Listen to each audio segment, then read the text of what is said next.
on regarde Fateful Findings. Ne vous trompez pas, c'est un long métrage qui nous date de 2013. En ces années-là, les gens étaient un petit peu plus fous, un petit peu plus influençables. On se souviendra que 2012, c'était supposé être notre dernière année sur Terre, donc peut-être que l'idée d'avoir survécu a comme peut-être donné un petit boost à Monsieur Neil Breen. Producteur, réalisateur, scénariste, monteur, acteur principal, il fait tout dans le film.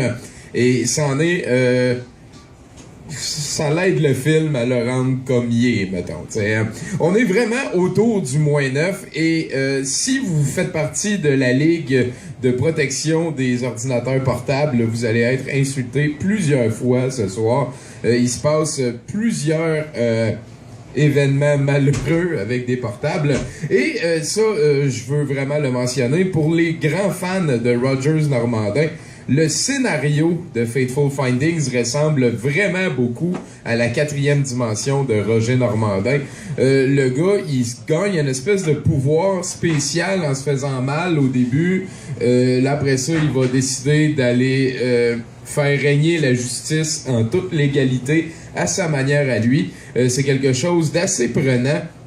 Oui, c'est en anglais parce qu'il y a encore aucune couille assez couillue qui a traduit ça.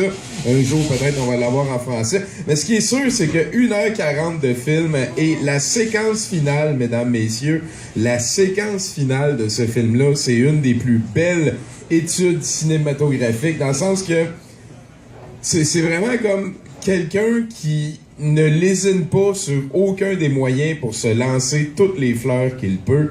Et c'est rare que je dis ça, très rare, un petit peu comme la séquence finale de The Room, mais c'est vraiment une séquence finale à -2 d'un coup. Et ça, il n'y en a pas beaucoup des séquences à -2 d'un coup. Critique exquise.